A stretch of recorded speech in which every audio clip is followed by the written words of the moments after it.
Bonjour à tous et bienvenue à la lecture de cette vidéo consacrée au jeu de dames et plus particulièrement au calcul des temps. Donc là nous allons voir dans cette vidéo comment les temps évoluent dans une partie du fait des échanges de pions appelés pionnage. Alors on va commencer direct dans le vif du sujet. Nous avons ici une position qui n'est pas une position réaliste, qui est là juste pour la démonstration. Nous allons calculer combien de temps gagnent les blancs en réalisant ce pionnage là. Donc les blancs donnent, le noir prend et le noir reprend. Donc en notation, on joue 27-22, 18 prend 27, 31 prend 22. Donc on a ici après la prise. Et puis pour se retrouver dans la situation où c'est de nouveau au blanc de jouer, j'ai fait avancer ce pion. Alors calculons ce qui s'est passé au niveau des temps pour les blancs. Alors pour ça on va utiliser une ligne de référence qui va avoir un poids 0. C'est-à-dire tous les pions qui sont sur cette ligne ont un tempo de 0. Donc pareil pour les blancs, la quatrième ligne sert de référence. Alors pour les pions blancs, qu'est-ce qu'on a? On a un pion en -1, en +1, en 0.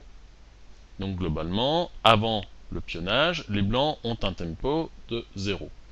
Les noirs, -1, +1, 0, exactement la même chose. Donc avant le pionnage, l'écart relatif en temps est de 0. Après le pionnage, et une fois que les noirs ont joué, pour que de nouveau on retrouve la situation, c'est au blanc de jouer, eh bien on a, pour les blancs, on a un pion en -1 et un pion en +2. Tandis que pour les noirs, on a un pion en -1 par rapport à la quatrième ligne et un pion en +2. Donc on a un tempo pour les blancs de +1, un tempo pour les noirs de +1. Bref, l'écart relatif en temps vaut 0. Il n'y a pas eu d'évolution. On est parti d'un écart relatif de 0 pour arriver à un écart relatif de 0. Il n'y a aucun effet pour ce pionnage. Alors si maintenant on regarde un autre pionnage. Donc on prend toujours la quatrième ligne comme ligne de référence pour les temps. Et cette fois-ci, on va réaliser le pionnage 32-28. 23 prend 32, 37 prend 28. Pour se retrouver dans une situation où c'est de nouveau au blanc de jouer, on fait jouer au noir le coup 12-17. Alors ça n'est pas une position de partie, c'est juste une position où les pions sont placés pour indiquer ce qui se passe pour ce pionnage. Alors, qu'est-ce qu'on a au début? Chez les blancs, on a un pion en -2, un pion en -1, un pion en 0. Chez les noirs, on a un pion en -1, un pion en 0, un pion en +1. Donc pour les blancs, avant le pionnage, on a un tempo de -3, et pour les noirs, on a un tempo de 0. L'écart relatif est de -3 pour les blancs. C'est-à-dire que les blancs seraient en retard de 3 temps. Après le pionnage, qu'est-ce que l'on a pour les blancs? On a un pion en -2 et un pion en +1. Pour les noirs, on a deux pions en 0, donc ce qui fait un total pour les noirs de 0. Donc globalement, l'écart relatif après le pionnage entre les blancs et les noirs est de -1. On est donc passé pour les blancs de -3 à -1. Donc ce pionnage fait gagner 2 temps aux blancs. Alors, il est fondamental pour la suite de bien comprendre que lorsqu'un pion réalise un échange, du moins lorsqu'il y a échange, et que le pion qui conclut l'échange part de la quatrième ligne, cette ligne-là, alors il n'y a pas d'évolution en temps. Donc tous ces pionnages-là, où le pion qui finit l'échange est sur la quatrième ligne, il n'y a pas d'évolution en temps. Alors ça peut surprendre certains qui pensent que lorsqu'on pionne en avant, on gagne toujours des temps. Non, c'est faux. Dans ce cas, il n'y a aucun gain de temps. Alors ça marche également pour un pionnage arrière. Pionnage arrière classique. Donc on va regarder. Ici, dans cette situation-là, les noirs ont un pion par rapport à la quatrième ligne en -2. en 0 et en plus 2. Donc globalement, les noirs, ça fait 0. Les blancs ont un pion en moins 1, 0, plus 1. Globalement pour les blancs, 0. Donc l'écart est de 0. Qu'est-ce qu'il se passe après le pionnage, et une fois que les noirs ont joué? Eh bien on a pour les noirs un pion en moins 2, un pion en plus 1, ce qui fait moins 1. Pour les blancs, un pion en moins 2, un pion en plus 1. Bref, l'écart relatif entre les blancs et les noirs est de 0, donc il n'y a pas eu d'évolution. Le pionnage n'a pas fait gagner de temps aux blancs. Donc il faut bien comprendre cette règle-là. Quand on part de la quatrième ligne, quand le pion qui finit l'échange part de la quatrième ligne, dans un échange, on verra, que je vais appeler de type 1, alors il n'y a aucun gain de temps. Alors, on pouvait se rendre compte des calculs précédents d'une autre façon. Donc là, j'ai pris une figure de référence où le gain de temps pour les blancs est de 0. Pourquoi? Parce que le pion qui conclut l'échange, part de la quatrième ligne. Alors maintenant, je décale la situation et je réalise ici à gauche le pionnage 32-28. Alors, quelle est la différence? C'est exactement le même type de pionnage, sauf que ce pion-là, pour les noirs, est un peu plus avancé que ce pion-là, d'une case, tandis que ce pion blanc est reculé d'une case par rapport à ce pion blanc. Donc la situation est exactement la même, sauf que le pion noir qui disparaît était avancé de plus 1, et le pion blanc qui disparaît était avancé, entre guillemets, de moins 1. Donc, pour les blancs, par rapport à la situation de référence, on perd un moins 1, ce qui nous fait gagner plus 1, et pour les noirs, on perd un plus 1, donc ce qui fait pour les noirs une perte de 1. Si je regarde le gain relatif pour les blancs, je fais ce que les blancs ont gagné moins ce que les noirs ont gagné. Donc on obtient une différence de plus 2. Donc lorsque le pion part de la troisième ligne, on gagne 2 temps.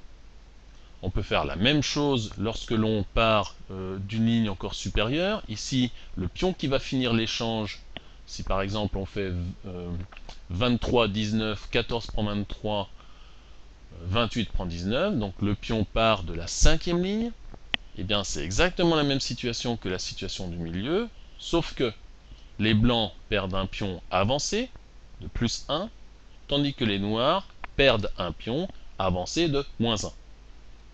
Donc les blancs perdent un plus 1, ce qui fait une perte de temps de 1, tandis que les noirs, ils perdent un pion qui n'est pas très avancé, donc ils gagnent en fait un temps. Globalement, le gain relatif pour les blancs, c'est moins 1, moins plus 1, bref, moins 2. Donc lorsqu'on fait un pionnage et où le pion qui conclut l'échange part de la cinquième ligne, on perd 2 temps. Donc attention aux débutants, pour les débutants, c'est pas parce qu'on pionne en avant qu'on va gagner des temps. Là, c'est le contraire.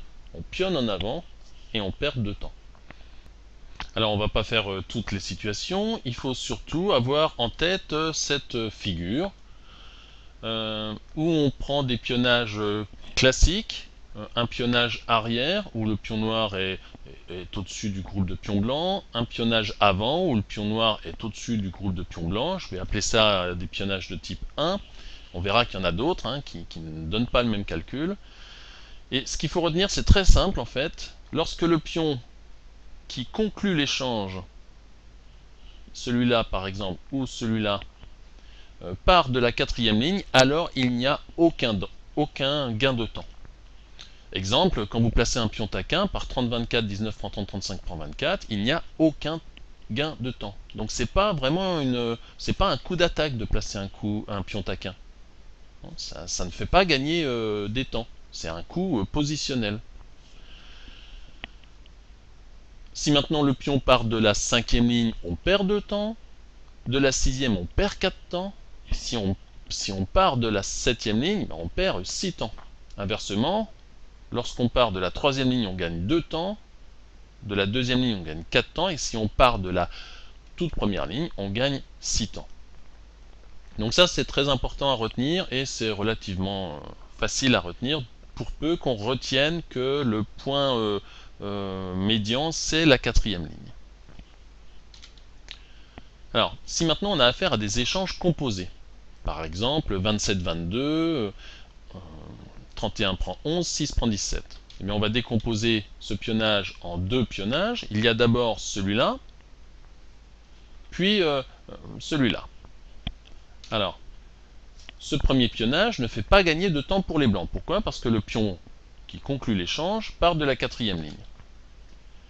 Par contre, celui-là fait gagner 4 temps aux noirs. Pourquoi? Parce que le pion qui conclut l'échange part de la 2e ligne. Mais les noirs n'ont pas eu à avancer ce pion noir. Donc ils n'ont pas eu à réaliser le coup qui les fait avancer de plus 1. Donc finalement, ça n'est pas plus 4 pour les noirs, mais c'est plus 3. Donc globalement, cet échange fait gagner 3 temps pour les noirs, c'est-à-dire que les blancs perdent 3 temps. Un autre exemple, ici on a 34, 29, 23 prend 34, 40 prend 20, 15 prend 24. Alors on le décompose, on a d'abord ce pionnage qui fait gagner 2 temps aux blancs parce qu'on part de la 3e ligne, et puis on a ce pionnage qui fait gagner plus 2 pour les noirs car on part également de la 3e ligne. Mais les noirs n'ont pas eu à avancer, donc finalement c'est plus 1 pour les noirs. Globalement, les blancs gagnent 1 temps, tandis que les noirs perdent 1 temps.